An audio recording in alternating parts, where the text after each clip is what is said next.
session is being recorded, so it will appear on our YouTube channel later on today. So if there's anything that you want to catch up on, feel free to go on there, go onto YouTube, search for Harts Limited spelt in full, and a copy of the recording will be there, along with all the other previous webinars which we've actually done over the last few months. You can ask some questions. This is going to be interactive. We want you to ask questions if you've got any. We'll try and go through them all at the end, but you'll see the chat box in the top right hand corner of your screen. Please feel free to put your questions in there, and we'll try and go through them all at the end if we've got enough time. But just to get you used to using that, I just want to ask you all a quick question. That's a little bit of a quick survey for a bit of fun. What's the first thing that you did when lockdown eased on the 4th of July? If you just want to stick a few words in the chat box there, and we'll go through them and see what sort of answers we've got. So what's the first thing you did when lockdown eased on the 4th of July? And please keep it clean if you can. Okay, moving swiftly on. We have to run through a quick disclaimer. So the following presentation is produced for general guidance only, and professional advice should always be sought before any transaction is undertaken. Individual circumstances can vary, and therefore no responsibility can be accepted by Harts Limited or Harts Stock & Co. or any of their affiliates for any action taken or any decision made to refrain from action by attendees of this presentation. It's the legal bit out of the way. So what we intend covering today, I'm going to give you a very quick update on the government support, and it will be pretty quick. And then we're going to look at opening up for business and the health and safety considerations that you need to make. I'm going to introduce you to Deborah Wolfson of Harts Stock & Co., who's a very experienced personal injury, catastrophic injury, medical negligence lawyer who's come across all the health and safety requirements in her work, and be able to advise you and guide you through what you need to do when you open up your business. And then we're going to have an opportunity for questions and answers at the end.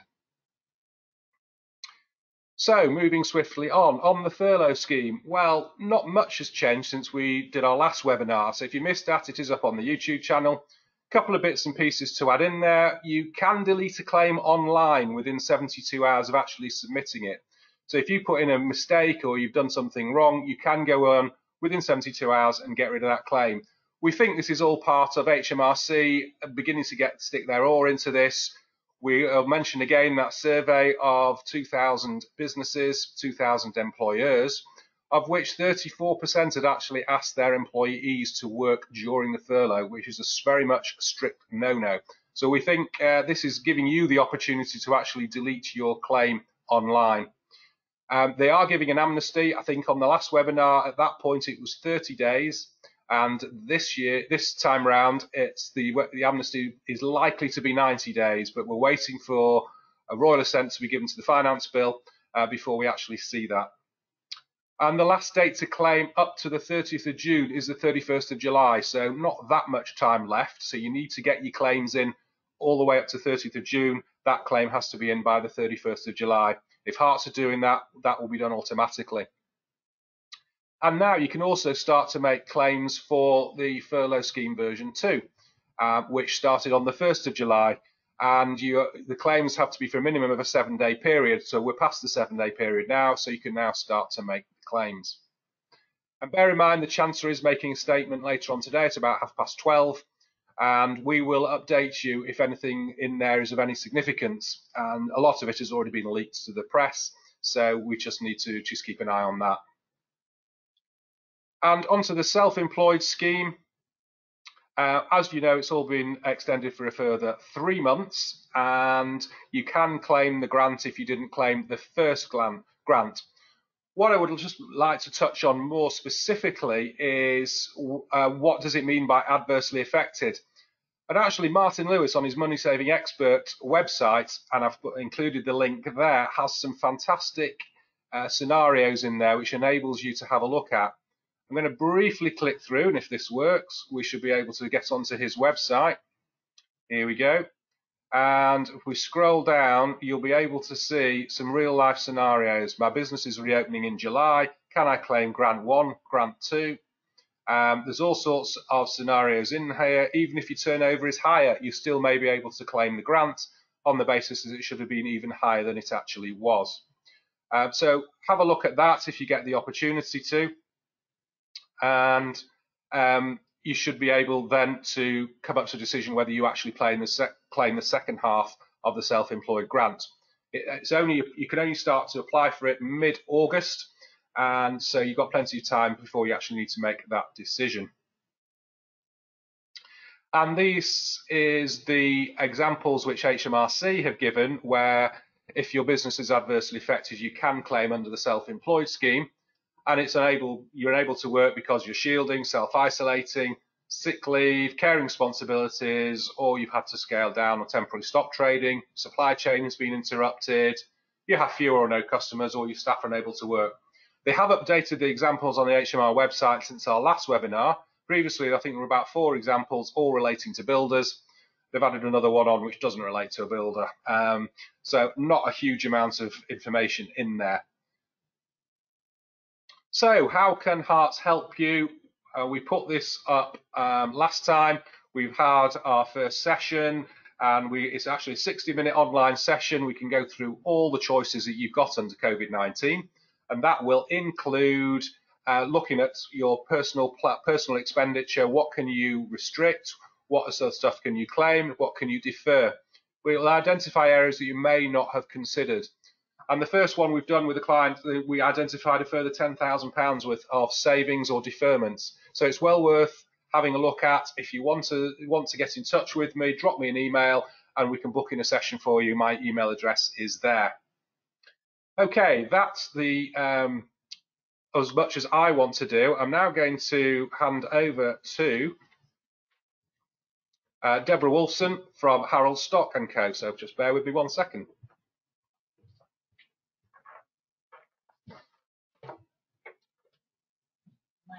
Thanks. Good morning, everybody. Technology is not my greatest skill, but Stephen's socially distanced behind me to help me if I need any assistance. So, Stephen's asked me this morning to take a brief look at how we balance the risks to employees, visitors to our premises, suppliers and contractors with returning to the new normal. As long as the infection remains out there, we've got to balance those risks against the need for us to get going again and our financial needs as businesses. And as a litigator over the last 30 plus years, I've often taken the attitude when I'm dealing with health and safety executive jobsworths that the rules are out there more to frustrate than to protect the businesses and clients that I've represented. But if we're to accept that the scientists are right, then I think this is one occasion in which health and safety is important, and we've not just got to pay lip service to the rules and regulations that are there to protect. If we don't actually do what we've been asked to do, I think we could end up with a second spike and a further lockdown. And that would really affect our businesses a lot, I think, other than perhaps our family department, who, if we go back into lockdown, might actually get a lot more divorce inquiries than we expect to receive at the moment. So, returning to work in the new normal.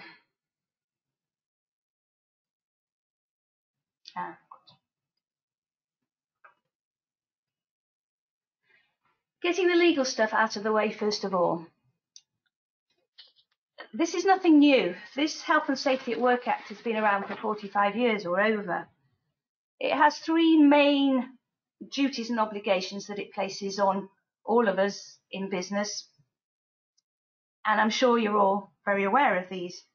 These are to protect the health and safety of our staff and employees, to protect those that we expose to risks when they come in to see us, or contractors who come to work with us, and also to manage the health and safety risks of the things that are under our control. So, for example, within a business, lifts in the buildings, or things like air conditioning units that you don't actually think about a lot.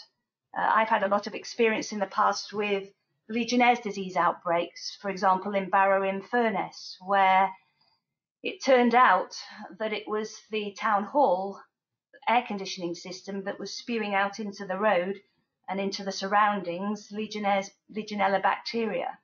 And by doing that, anybody that visited the town hall to pay their rates, to make inquiries, was exposed, and it caused fatalities and injuries and illness, which as an employer and as a business we're responsible for taking note of and considering. So the best way I've found to comply is to quote the rules back at anybody that's suggesting that we've not followed those rules. A lot of the rules have been there for a long time, but there are new ones. For example, Public Health England has enshrined into law the 2 metre, or now the 1 metre plus, social distancing rules.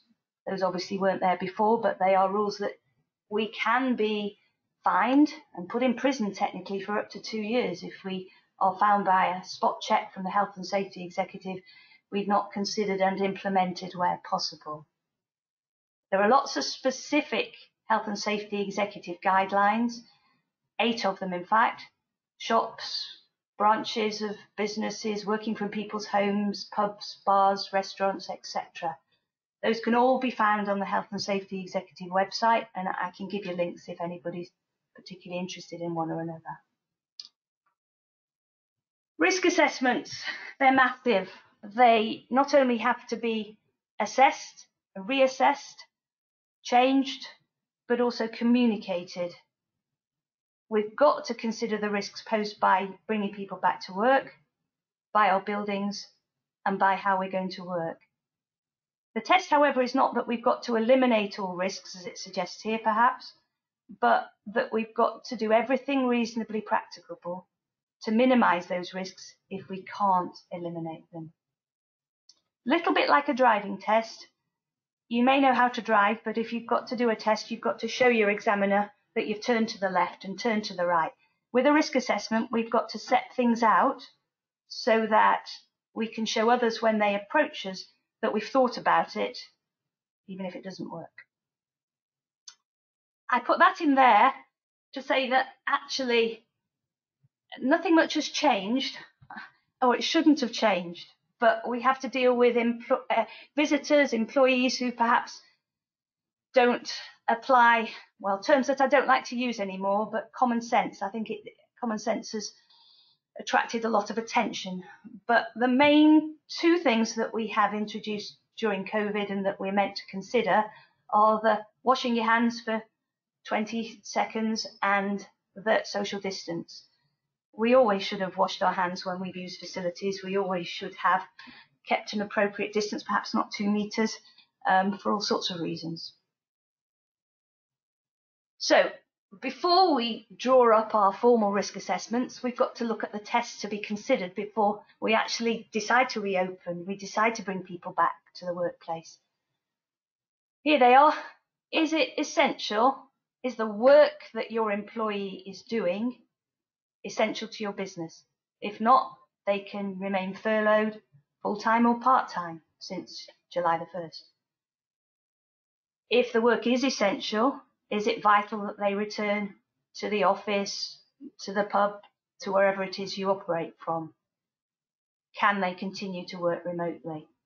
There's been quite a few productivity studies that suggest that part-time working from home, working in the office, working in a work environment has actually increased productivity by about 20%. So there may be reasons other than the risk assessment for having people in the office part-time and at home part-time. So then, is it safe? We've done this a little bit. Let's test it. Let's see whether we can operate with people back in the office. If it is safe, then increase the number of people that are there as long as you can still socially distance. Is it mutually agreed?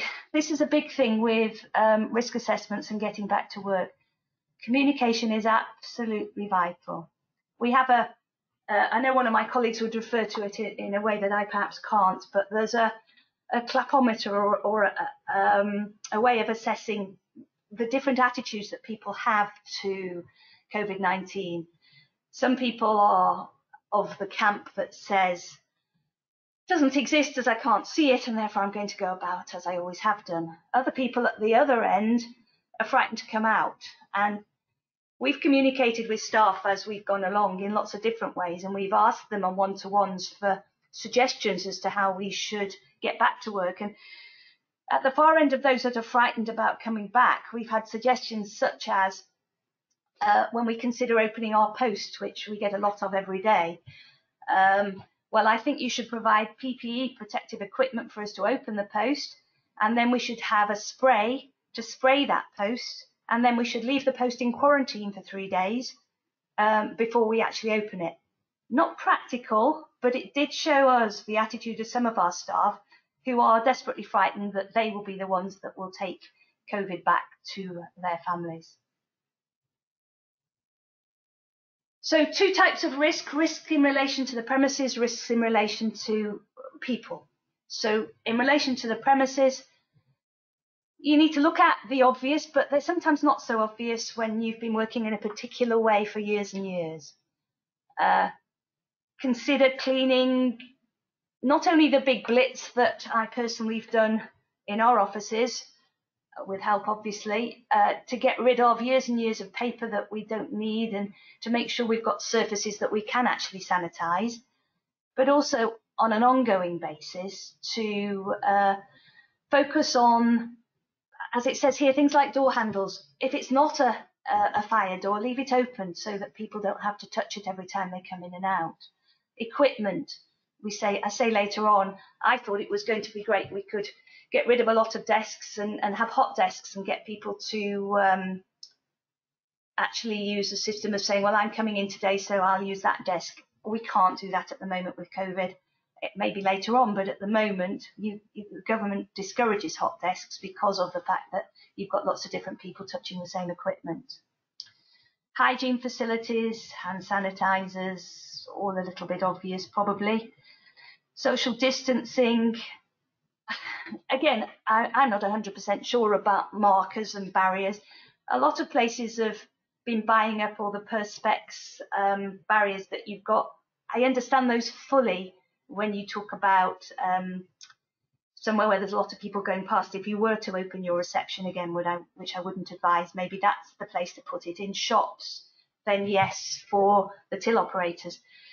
But I've seen a lot of these where they put them on desks in meeting rooms and divide the meeting room into 4 by using Perspex barriers. Well, those barriers are unlikely to go all the way to the ceiling. They're unlikely to be able to separate people as they need to be. But all of these things need to be considered.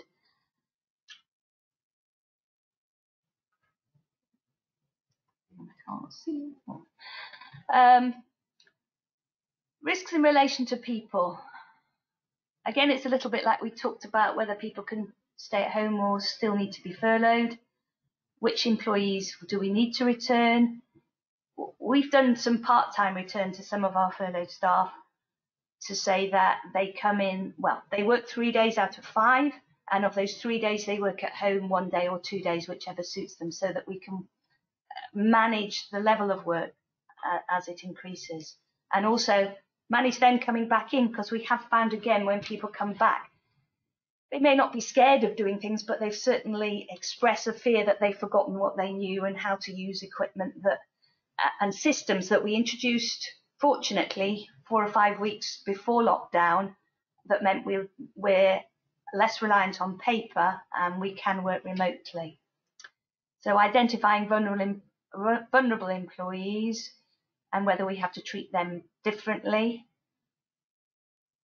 What we do about person-to-person contact, how we minimize that, adjusting working hours. We've talked about core hours, staggering break times, staggering work times, dividing staff into groups. This is a favourite one of saying what happens. We've got 4 offices. What happens if there's COVID in one and we have to shut down? What happens if in Stockport, there are certain people that get it and we're stuck? So we organise a rota. We haven't officially separated people into groups, but we have talked about buddying up with somebody in another office so that all the skills are covered. Again, limiting use of touch-based devices, avoiding hot desks, proximity of workstations. Yes, the advice is back to back and side to side, rather than as we've all had it, a central area. Personal protective equipment. Again, a hot topic at the moment as to whether masks are required inside, outside, what level of mask, what happens if you pull it down, is it then need to be disposed of and you have another one before you carry on. If you're going to require staff to wear face masks, you can't insist that they provide them, you would have to provide them. And you'd also have to make sure that you had safe areas to dispose of those masks so that other people aren't exposed unnecessarily. Minimizing person-to-person meetings. Again, we've all got used to it. I'm not quite used to it, but most people are used to the Zoom, the GoTo meetings. But things like sharing pens and other objects, it's natural if when you do have to have a person-to-person meeting, because there's got to be a signature, that you provide pens that aren't then passed around the meeting room. Travel. Getting to and from work is something, again, communicate with staff about, because travel on public transport is not recommended. And if you do travel, it's with face masks, and you need to check with your staff what they're doing and whether hours need to be changed to make it easier for them to get to work another way, or whether they're the earners, the staff that need to work from home.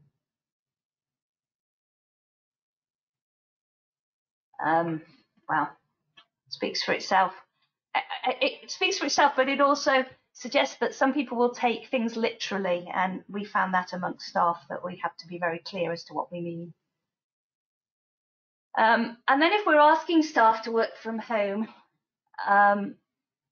this is a biggie, and there's a missing word on this slide, that no prizes for guessing where it is when we go down. There are all sorts of display screen regulations that mean if somebody's working from home, we have to check that their screen is at the right height, that their working environment means they're not at risk. The missing word in bullet point 3 is temporary. You don't have to do formal risk assessments, display screen equipment assessments, if the home working is temporary. Again, what does temporary mean? But it means that if during furlough you're saying, well, we're going to trial it to see if you work from home, you probably don't have to do a full display screen equipment assessment, but you have to do a risk assessment. We've had staff that we found when we went on Zoom, which we didn't realise before that their workstations meant they were balancing the terminal on a bar stool in a kitchen with a wire spreading up the stairs. Well, again, after that, we were to say, do you need to come back into the office, or is there another way of working that? So that needs to be considered. And the mental health issues, the mental health duties that we have are difficult. They're clearly there. They're for home workers as well as for workers that come into the office. And I suppose that the least we can do is keep in touch on a regular basis, either on one-to-ones or with everybody on a weekly meeting, or more often if necessary.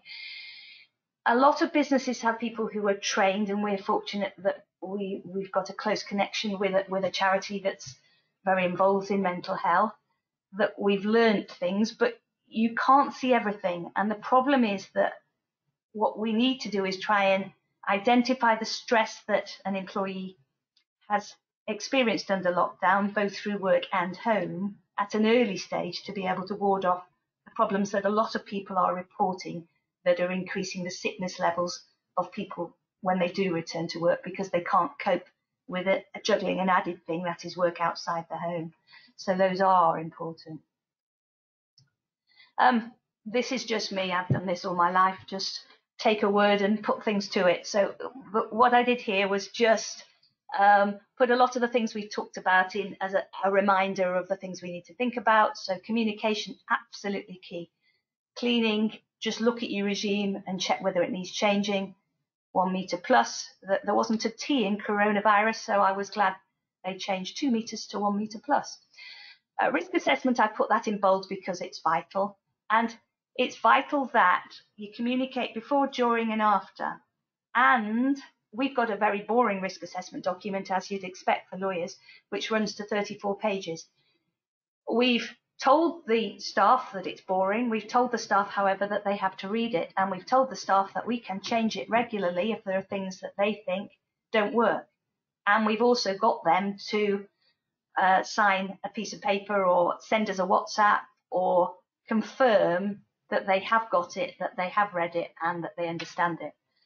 Again, whether they do is unclear, but we are going through things as they come back to the office. But it is vital we've got something.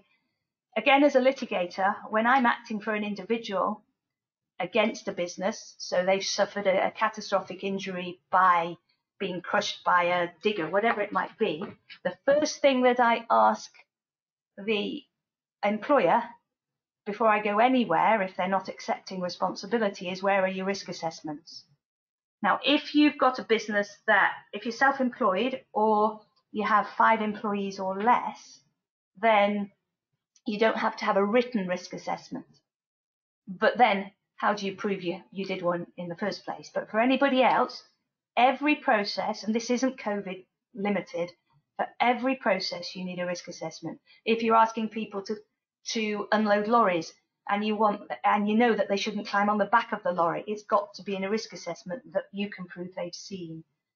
So communicating that risk assessment is important. I've succeeded on cases when the risk assessment couldn't be found because it's concluded by the judge that there wasn't one, and therefore the employee couldn't have known. So they are vital.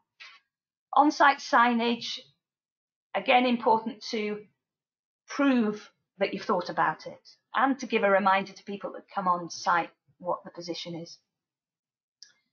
The new normal, I think I was going to use O for opportunities and obstacles, but I think the new normal gives us opportunities to actually do things slightly differently.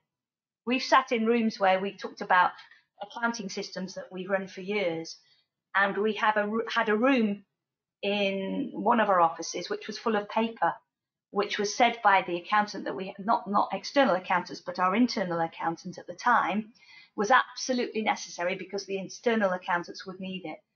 When we've looked at the COVID position and we've looked at moving things forward, not a single piece of that paper is necessary.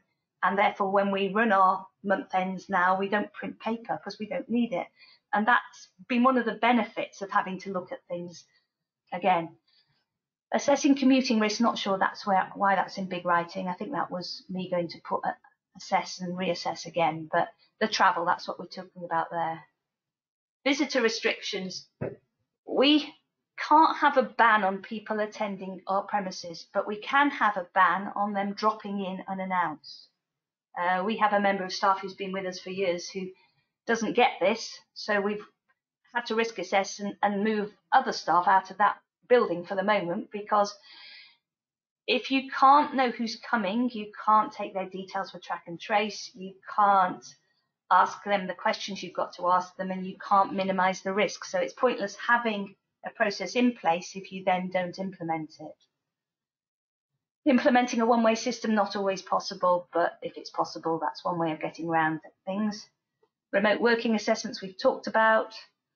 Understanding risks and individual employee vulnerability, again, we've covered that. And then sanitizers, hand washing facilities everywhere. On this, we used to have, one of the perks of working in an office was whenever there was anything to celebrate or whenever anybody was feeling generous, they'd come and bake a cake and bring it in. At the moment, I think it's sanitizers, that little bottles on the desks have been more appreciated than cakes, which is not a world I thought I would inhabit. When you've done your risk assessment, I've just walked into a building now and they have one on the front. We have them when visitors are coming in. This is to show you've done it, when you did it, and again, to make sure you reassess and put another one up when you've reassessed, so that it can be seen that you're considering the position. Little bit more legal stuff. As I said a little earlier, there are penalties for not complying with the usual health and safety rules. Those penalties, the health and safety executive, I do not think will do the spot checks they are threatening to do, because they don't have time to respond to fatalities and everything else that they're dealing with on an ongoing basis. But if they do spot check and you haven't got your risk assessment and you're not following the rules and you're not reminding people about it, it's advice first, it's then an enforcement notice, it's then criminal proceedings, it's then a fine, and it's then prison. I can't imagine anybody will get that far, but there may be a big business that the health and safety executive decide to take to task about it, as an example. As far as riddle reporting is concerned, it says there what that is: reporting of injuries, diseases and dangerous occurrences. As you all probably know, if there's an absence of a length of time that the rules require, you have to fill in a form to say this member of staff, this person's going to be off for more than X days, so that they can gather statistics that are then published. I think the riddle reporting rules in relation to COVID have been designed, as I say here, for workers directly in contact with the virus in a lab or in a healthcare setting, but there is still a requirement to report.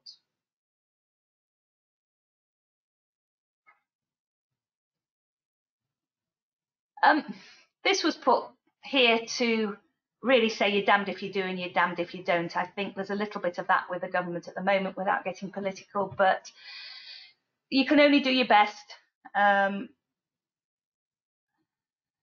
And this was just put because it was something we saw as a family just before things got more serious as to the way that people and pubs were looking at things at the time. And that's me done. Thank you.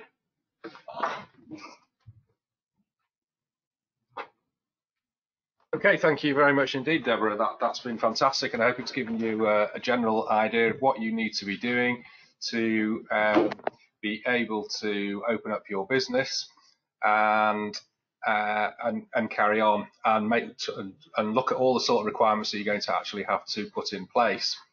And the next thing we're going to have a look at is some questions. So let me just bear with me 1 second. Oh, we've got quite a bit in the chat box. First of all, we asked you, what's the first thing you did when lockdown eased on the 4th of July? We've had replies: got tested, result was negative, went to stay at my sister's, then to mother-in-law's and had an actual hug. Very nice. And Mike says, what about risk assessments for when you use subcontractors on site? Deborah, can you answer that one? Yeah. Yeah. Absolutely. I think on one of the slides I've said contractors is something you've got to risk assess.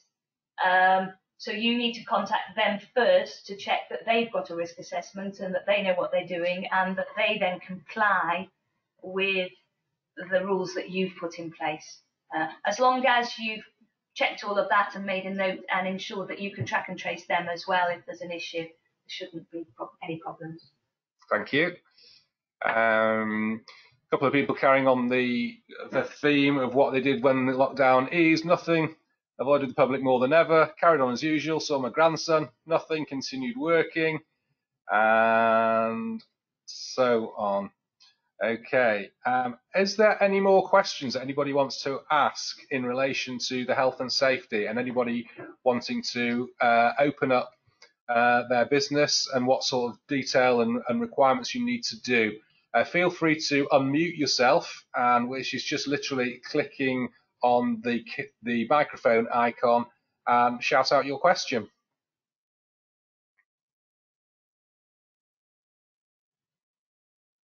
We've got nobody who wants to do anything at all, and that's fine. If you want to email us direct, then our details are on the screen. Feel free to drop either myself or Deborah an email, and we'll sure be able to get back to you on that.